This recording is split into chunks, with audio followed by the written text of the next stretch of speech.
Hey, this is Smitty coming from the Smitty Dome with your fourth installment of A Champion's Perspective. Today, happy to say I have with us 2014 Fantasy Football Champion, back with us again for his second time with us, and Hurricane Harvey survivor, Brian Puffer. Brian. Thanks. Happy to be here. Thanks for having me on the hurricane. It was very wet. Near 50 inches of rain that we received here in Houston. Oh, I got that. Standing ovation.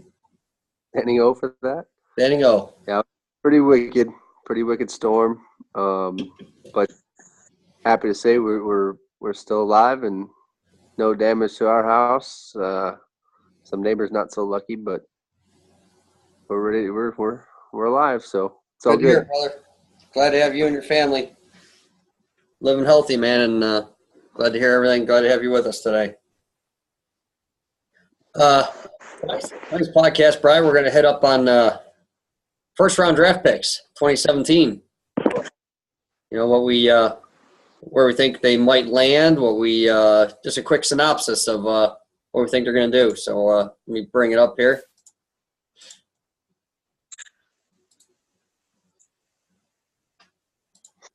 Get this thing working right. All right, Bryce. So at the top, if you want to take off with David Johnson, what you think about that? Yeah, looking at the 2017-18 draft here, David Johnson is by far head and shoulders probably the best number one option on the board, I believe. Coming off a great year, obviously from last year, number one point getter. He's going to have another solid year there in Arizona, but certainly worthy of a number one draft pick. Yeah, number one overall point scorer last year. I mean, you can't. We got Ron Meister picking number one. I mean, he can't miss, right? Right. We'll see what he does, but I were a betting man. I mean, David Johnson looks pretty solid there. And then we go down to Le'Veon Bell.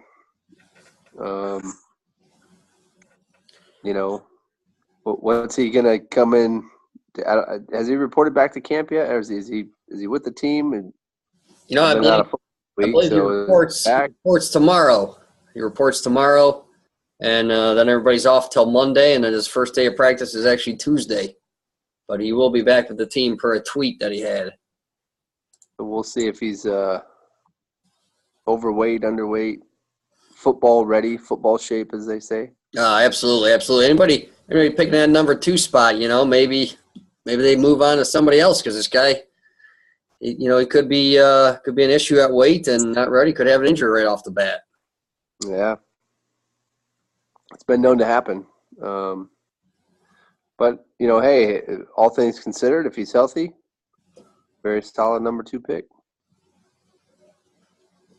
Absolutely. Right, we come down to the number 3 spot. You just happen to be picking there. I do. Once again, we're looking at ESPN's average draft position as people have been drafted. So this this gets updated every hour on the hour. So Bryce, here's Antonio Brown sitting in that number 3 spot as people have been drafting him.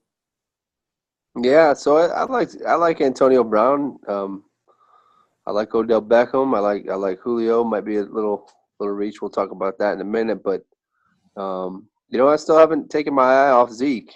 He's still. I believe he has 5 days to get his sentence, his appeal hearing completed. So we'll see what that outcome is. I mean, if he's 2 weeks, he might just be back on the radar for that number 3 spot. Much as I would hate to take an Ohio State player, I have to look at what he's going to do for me for my fantasy team. So he's certainly not out of the question, right? And quite honestly, neither of the rest of the running backs. LaShawn McCoy is sitting back there. We'll see how I shape the team up, but So Yep. number 3 is going to be a tricky spot. Yep. Looking at Antonio Brown, Julio Jones, and Odell Beckham. Antonio Brown was the number 1 wide receiver scoring last year. Odell Beckham was number 4, followed by Julio Jones at number 6. So if wide receivers decides to take off, Brian, you might be starting that unless Ezekiel Elliott or LaShawn McCoy, take your fancy. Yeah, I mean, if we could skip down to that number 4 now, Rye. A little surprised that Julio Jones is sitting there at 4. Surprised that he moved up? Yeah, I know he sits there at, I know he's number 1 option in Matt Ryan's go-to guy, but, as far as it goes, we score points on touchdowns, and correct me if I'm wrong, but he doesn't score that many touchdowns, does he, Rye? No, you're spot on with that, Bri. With his career, he's only had 1 year with double-digit touchdowns. So, I mean, they have his OC Steve Sarkisian this year, who says they will target Julio Jones more in the red zone. I mean, we'll have to see that on a Sunday. Yeah, that'll be an interesting one at 4. Who picks there? It's Mac Chase at number 4. Macklin. Very nice. Number 5, Scholes is picking.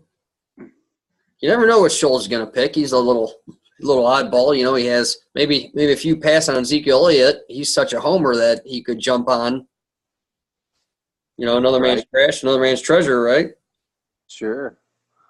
In this instance, they happen to show Odell Beckham, number 4 scoring overall for wide receivers. Wouldn't be a bad pick there, Bri. What do you think about that? No, I mean, if Odell Beckham is at sitting at 5, I think, it'll be interesting to see how Brandon Marshall affects the team this year. It'll be interesting to see how he can, if he stays healthy. But I mean, for all intents and purposes, Odell Beckham is worthy of that number 5 pick. I think. I don't know. Are you worried at all about his high ankle sprain? Not really. I'd be more concerned if it was a lower sprain. High ankle sprains tend to heal up pretty quick, and I think they'll be able to make sure right now they're in preseason. They're going to take it easy on them. So yeah. I wouldn't be surprised if he's sitting in this 4th preseason game, right, Brian? Yeah, I wouldn't expect him to play, but I do expect him on the field week 1. Number 6, LaShawn McCoy, number 4 running back scoring overall last year. Sitting at Bill Kovac in that spot. Buffalo's looking a little weak in just about every position except running back. It could be stacking a box on him, Brian. Could be a tough time for LaShawn McCoy this year. Yeah, and Sammy Watkins being traded out. Good point. Who's their go-to receiver? Robert Woods now? Is that their guy? Robert Woods. They have a rookie, Zay Jones. They have yeah. I couldn't name another one there. Exactly. So I think while LaShawn McCoy is a beast, he's certainly going to have a defense that's keen on him on a weekly basis. So we'll see how good he really is. Yeah, it's good to hear, because seeing him in this 6th spot, I wouldn't mind seeing him slide down to the 10th spot, because I'd grab him in an instant. That's your boy.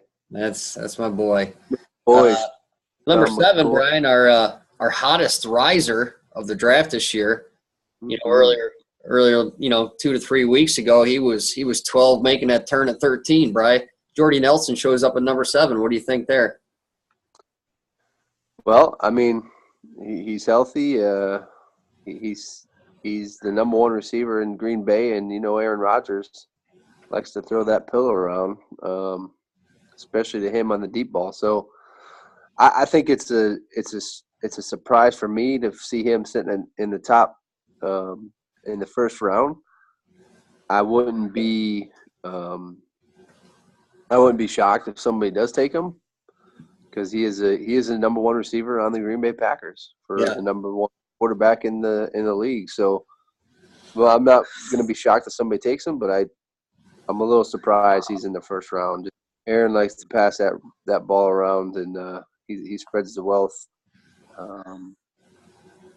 But Jordy Nelson's a good receiver. What do you You're right. think, Raf? Jordy Nelson, number 2 in wide receiver scoring last year, top touchdown producer with 14 overall. So he will score you some points, but he's moving up here. It'll be good to see if he lands there or not, or if somebody decides to make a reach. Let's move on to number 8, Brian. Number 8 is Timmy Kovac making a pick. But, we both know he can't make it this year, so somebody's drafting for him because he's on his honeymoon. Well, I think whoever drafts for him, if he picks up Mike Evans, I'm sure he'd be happy with that pick. That's a good point. Mike Evans is number 1 guy there in Tampa. I think Jameis Winston's going to come out of his shell a little bit this year, a little bit more than he did last year, and we'll see what that offense has in store for this year. But Mike Evans is certainly a beast. Mike Evans, number 3 wide receiver scoring overall last year, Brian. Yeah. That doesn't surprise me. That does not surprise me. Number nine, we had a trade here, was Adam Davis. Adam Davis has moved to 12, and Cole Marshall has picked number 9 spot up. Mm-hmm. What do you think about that, Brian? Well, a little bit of a head scratcher.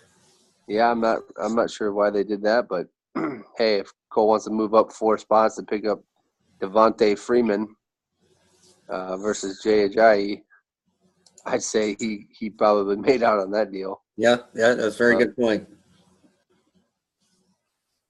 I'm not sure. Did they give up their second round too, or is that just it? No, it's a total trade, total spots. Total spots. So Davis is picking on 12 all the way through, huh? Yep. Okay. Devontae Freeman, looking at it, number 7 scoring overall, and Jay Ajayi rounds out just about 12 of 15 for scoring. I think Davis probably my opinion, Cole might win the first round, but Davis will probably have him thereafter. That's good insight. Picking up at 12. Number 10, Brian, we have AJ Green, Cincinnati Bengals. Go ahead. I'll let you talk about this one, Ryan, because this is your pick. Oh, what do you think about AJ there? Well, I like AJ Green. It's going to be a battle all draft night with Cole drafting 9, me drafting 10. I'd say it'd be even more of a battle with Pete drafting 11, but Pete's going to miss a lot of stuff that I'm just going to gobble right up, so I'm okay with that. But I'm trying to put these stats in front of me. AJ Green, he battled injuries last year. I can only hope he's better on the field this year. If he popped up there at number 10, I'd have to say I'd grab him in a heartbeat. They show Melvin Gordon after that. He probably wouldn't make it back to me. Jay Ajayi at 12 probably wouldn't make it back to me. You don't have guys till DeMarco Murray or Jordan Howard, if I wanted a running back. So based on ESPN's average draft position, if I wanted a running back first, I'd have to reach out and grab somebody else. But AJ Green in that spot doesn't feel too bad. With him being hurt last year, he doesn't even – he's deep. He's deep, Brian. He doesn't even show up into my stats here in front of me. Yeah. Well, he's AJ Green. He's a wide receiver phenom. So yeah, I think I think he'll be all right. Yeah, there's a reason he's still showing up in average draft position in the 10th spot in the first round. Number 11, like I mentioned, Pete Lamb. Looks like they show him possibly grabbing Melvin Gordon. That seems like too smart of a pick for Pete, but let's play the average draft position here. Yeah, does he know that they moved to LA, right? Not a big fan of teams from LA, but if he was still in San Diego, I'd say he'd be a supercharger and be worthy of that pick. Brian, do you feel that this could be a position of reach?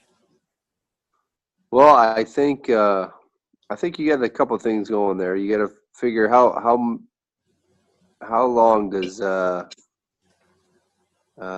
Phillip Rivers have there?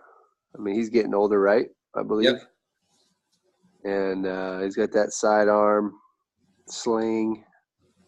Melvin Gordon coming off a pretty solid year last year. Number 7 scoring overall for running backs. Yep.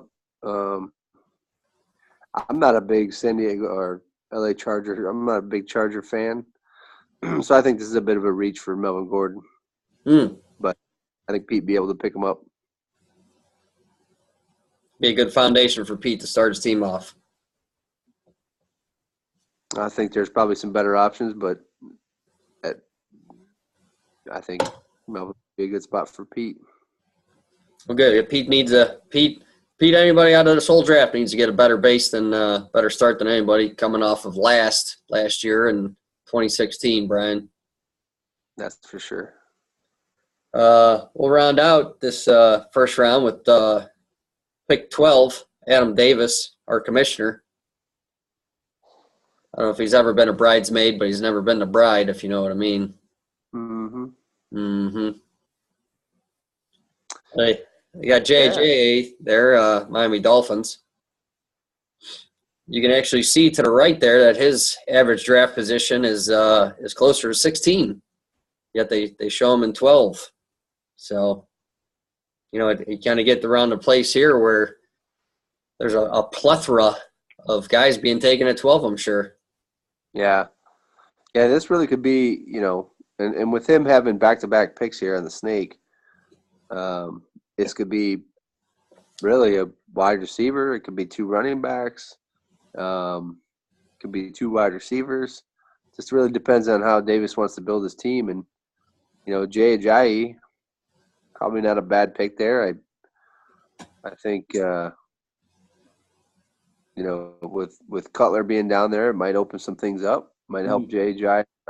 Might help him out a little bit. Yeah, Cutler could be the X factor to Jay breaking out for more yards. That deep ball never hurt a running back, right, Bri? Never. Except for him. But I think that's a good pick. Especially at 12. Yeah, that's at 12. Well, we're gonna cut it off here, Brian. I know you're pretty tired. I know you've been through a lot of stuff here with old Hurricane Harvey. So I want to thank you for joining us. And we wish you nothing but the best for you and your family, buddy. So thanks, man. Thanks for the help. Thanks for having me again. Hey, looking forward to the draft this weekend. Yeah, draft's 3 days away, buddy. So we look forward to reaching out to you. 4 o'clock our time, 3 o'clock your time. Sunday it is. I'll be there. All right. See you later, buddy. Bye, guys.